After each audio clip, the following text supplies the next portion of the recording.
Bismillahirrahmanirrahim. Assalamualaikum warahmatullahi wabarakatuh. Yang terhormat Ibu Nunut Suryani sebagai Direktur Jenderal Guru Tenaga Pendidikan dan Pendidikan Guru, Bapak Yogi Anggraina sebagai Ketua Tim Kerja Kurikulum dari Pusat Kurikulum dan Pelajaran, dan Ibu Hardianti Kusumawardani dari Analis Hukum Sekdijen GTK PG, dan Bapak Ibu Guru sekolah dan penggiat pendidikan yang hadir pada kegiatan webinar siang hari ini. Bapak Ibu yang terhormat, perkenalkan saya Marini Amalia Yanti, yang merupakan guru fisika dari SMA Muhammadiyah 1 Yogyakarta. Di sini Bapak Ibu, saya akan sedikit sharing tentang kegiatan pembelajaran mendalam yang sudah diterapkan di sekolah kami, khususnya di SMA Muhammadiyah 1 Yogyakarta.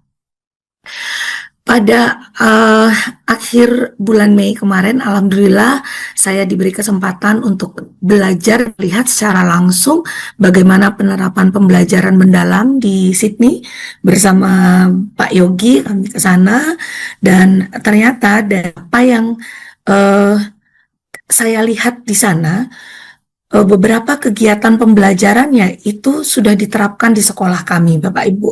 Nah, apa saja nanti akan saya ceritakan tentang beberapa hal yang sudah pernah kami lakukan, dan insya Allah mudah-mudahan ini bisa menginspirasi, dan juga kami masih terus berbenah untuk menyesuaikan dan mengembangkan terus bagaimana pembelajaran mendalam ini bisa diterapkan di semua mata pelajaran yang ada di sekolah kami, Bapak Ibu.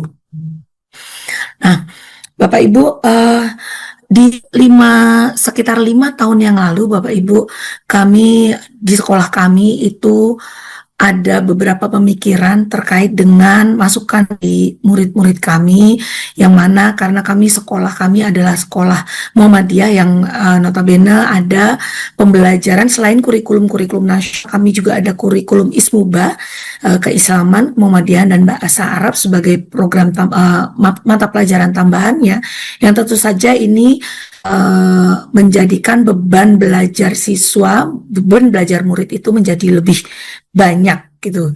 Nah, dari sini kami mempunyai satu pemikiran bagaimana supaya anak tersebut senang untuk di sekolah, tidak terbebani oleh terlalu banyak tugas, tetapi tetap bisa memperdalam pemahaman konsep.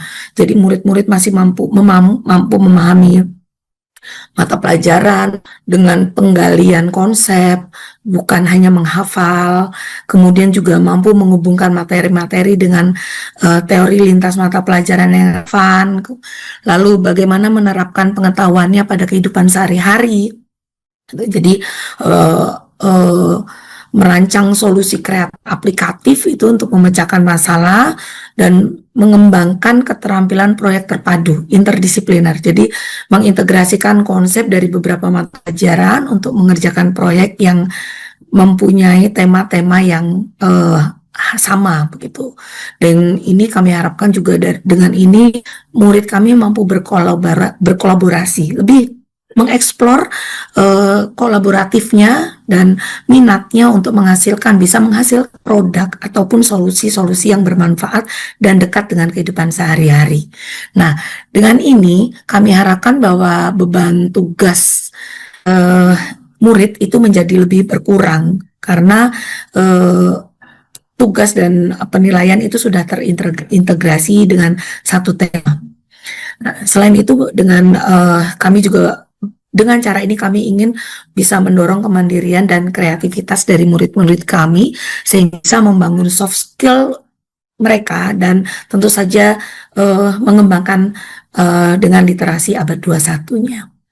Sehingga dan begini apa yang kami rencanakan ini bisa meningkatkan motivasi mereka dan tentu saja menjadikan pembelajaran itu bermakna karena akan berhubungan langsung dengan minat, bakat, dan realita di kehidupan nyata, Bapak Ibu.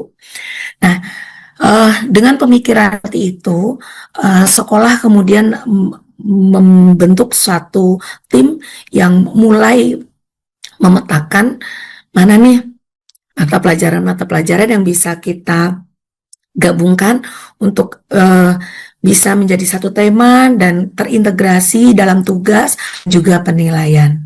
Nah, Bapak Ibu, ini berikut kami beri contoh beberapa mata pelajaran, walaupun ada mata pelajaran yang juga berdiri sendiri, Bu, tidak terintegrasi, artinya tidak bergabung, tapi nanti saya gambarkan juga apa yang sudah kami lakukan untuk mata pelajaran yang berdiri sendiri dan juga nanti mana yang terintegrasi. Yang pertama, Bapak Ibu, kami beri contoh implementasi pada mata pelajaran bahasa Indonesia. Gitu. Mata pelajaran bahasa Indonesia ini salah satu mata pelajaran yang sangat fleksibel untuk kita kaitkan dengan mapel-mapel lain. Karena kalau kita katakan, wah nanti kalau ada laporan itu, ini sudah bisa dikaitkan dengan bahasa Indonesia, begitu. Tetapi saya akan menggambarkan bagaimana bahasa Indonesia itu bisa berdiri sendiri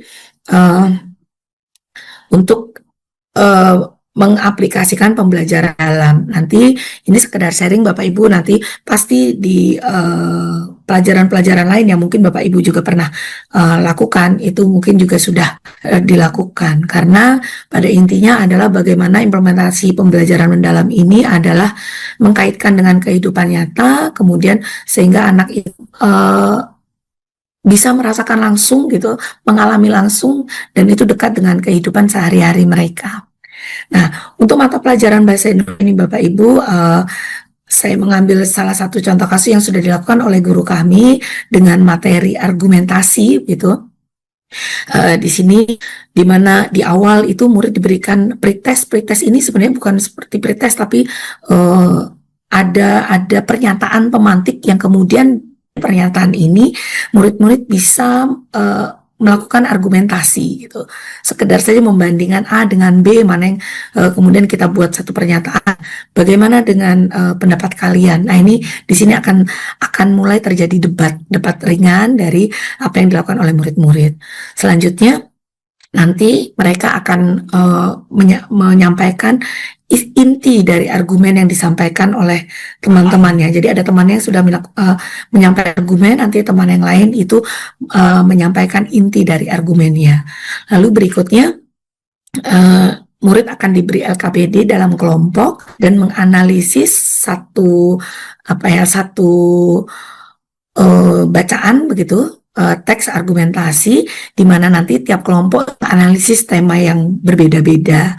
Misalkan ada yang menganalisis kaidah kebangsaan, kaidah kebahasaannya, yang misalkan bagaimana berupa konjungsinya, bagaimana verbanya, bagaimana kalimat faktanya, bagaimana kalimat opininya, dan seterusnya, itu analisis oleh masing-masing kelompok. Kemudian setelah dianalisis, nanti guru ini dengan metode jigsaw gitu, ada siswa akan berkeliling untuk melihat hasil dari apa yang dilakukan oleh teman-temannya, dan di masing kelompok ada yang presentasi juga begitu. Nah, setelah bergantian keliling dan memperhatikan hasil dari LKPD kelompok-kelompok yang lain, maka kemudian secara bergantian ini nanti mereka akan menyusun teks argumentasi, diberi waktu untuk menyusun teks argumentasi, lalu nanti dia akan sharing dengan teman-teman, dengan grupnya, kelompoknya, dan nanti teman-teman yang lain dia akan bisa mengoreksi atau menyunting dari tulisan dari kelompoknya. Nah, ini kegiatan yang di mata pelajaran Bahasa Indonesia yang berdiri sendiri, Bapak Ibu. Kemudian contoh lain yang kami lakukan adalah pada mata pelajaran ekonomi, di mana di sini mengambil tema ekonomi digital, di mana merupakan transformasi digital UMKM lokal. Jadi diambil temanya itu. Nah, di sini murid-murid akan lebih dekat lagi dengan lingkungan sekitar, karena mereka diharuskan berinteraksi UMKM di sekitar tempat tinggalnya gitu. Boleh di sekitar tempat tinggalnya, boleh di sekitar sekolahnya gitu. Dan mereka akan melakukan observasi, mereka akan melakukan wawancara. Tentu saja ini sudah ada tujuan-tujuan dari wawancaranya, ada poin-poin wawancaranya pada LKPD yang sudah disiapkan oleh guru. Lalu bagaimana nanti murid akan menuliskan, menyimpulkan profil dari UMKM-nya seperti apa, lalu bagaimana UMKM itu mempromosikan, menerapkannya dalam teknologi, dan nanti dia akan merangkum hasil wawancaranya. Lalu di kelas mereka secara berkelompok akan melakukan analisis SWOT, menyusun strategi untuk bagaimana mengembangkan UMKM. Jadi mereka akan berusaha membuat strategi, membuat rencana untuk membantu mengembangkan UMKM yang mereka observasi tersebut. Nah, dari sini mereka hasil akhirnya adalah membuat video dokumenter dari hasil temuan-temuan itu dan dipresentasikan di kelas. Nah, ini dua contoh mata pelajaran yang sudah kami lakukan yang berdiri sendiri, Bapak Ibu. Berikutnya adalah untuk yang lintas mapel. Nah, karena di Yogyakarta ini kami muatan lokalnya ada bahasa Jawa, Bapak Ibu. Maka kami coba menggabungkan nih bagaimana mata pelajaran sejarah, mata pelajaran PJOK dan bahasa Jawa menjadi satu kegiatan project gitu ya, atau PJBL, Project Based Learning, menjadi satu tema tertentu yang pernah kami lakukan. Salah satunya ada membuat video mengenai peristiwa pasca kemerdekaan di tahun 45. Kemudian murid kami diminta untuk mengambil salah satu momen dalam proses tersebut. Nah, untuk mata pelajaran sejarah itu tujuannya adalah menentukan peristiwa yang mana, membuat alurnya bagaimana. Kemudian mulai dengan adegannya bagaimana, kemudian memilih siapa yang akan menjadi A, siapa yang menjadi B. Lalu untuk pelajaran apa yang kaitan dengan pelajaran PJOK adalah pada saat pasca kemerdekaan itu tentu saja diambil bagian yang mungkin masih ada perang kemerdekaannya gitu. Nah, di sini dibuat adegan bela diri. Nah, adegan bela diri inilah yang akan dinilai di pembelajaran PJOK-nya. Dan untuk bahasa Jawanya, video yang dibuat tersebut seluruhnya menggunakan bahasa Jawa, begitu. Sehingga 3 pembelajaran ini bisa terintegrasi dalam lintas mapel, begitu. Dan masing-masing guru itu mempunyai rubrik penilaiannya sendiri-sendiri dari apa yang diperoleh oleh anak-anak atau murid-murid. Dan ternyata Bapak Ibu, yang tidak kita sangka-sangka adalah karena kan nanti videonya kita minta upload untuk di YouTube, begitu. Tidak disangka-sangka sebelum mereka mengupload di YouTube, mereka ternyata sudah promosi dulu, Bapak Ibu, seperti ini, membuat poster. Mereka membuat poster, di-share di grup kelas mereka, di sosmed kelas masing-masing. Kemudian juga bahwa nantikan launching ini gitu. Nah, bisa di sini mereka dengan kreatifnya membuat judul temanya mereka, misalkan ini serangan umum 1 Maret, kemudian siapa saja dalam kelompok itu tokoh-tokohnya, lalu ada pengantar berbahasa Jawanya, kemudian ini di sini ada link YouTube-nya, gitu. Yang sebelah satunya Bapak Ibu, kalau yang satunya dalam bentuk karikatur, yang ini dalam bentuk cuplikan-cuplikan adegannya. Nah, sehingga dari apa yang mereka lakukan itu malah kita sebagai guru menjadi terbuka lagi, wah ternyata mereka kreatif ya. Kalau gitu nanti untuk next-nya bisa gabungkan dengan mapel seni gitu untuk penilaian dalam bentuk posternya gitu. Nah, sehingga ini di kemudian hari itu bisa menjadi 4 mapel yang bergabung. Lalu berikutnya Bapak Ibu, ini juga masih dengan lintas mapel Jawa, sosiologi dan sejarah. Nah, ini masih di yang ke IPS-nya Bapak Ibu, untuk bahasa Jawa, sosiologi dan sejarah dengan tema mengkaji kisah mitos dan nilai budaya Jawa dalam scrapbook pop-up. Jadi nanti hasil akhirnya mereka akan membuat seperti scrapbook pop-up berbentuk kubus begitu, di mana tiap sisi itu punya cerita yang sendiri-sendiri tergantung dari mitos yang akan mereka angkat. Nah, guru itu memberikan beberapa contoh mitos dan mereka tinggal memilih mitos apa yang akan mereka angkat gitu. Dimana nanti pembelajaran sosiologinya tujuannya ini menganalisis fungsi sosial mitos. Ini yang digunakan sebagai alat sosialisasi, lalu bagaimana nilai-nilai tersebut itu masih relevan dengan isu-isu kontemporer sekarang ini. Lalu untuk bahasa Jawanya, menulis deskripsi, narasi atau kutipan dalam bahasa Jawa di pop-up tersebut.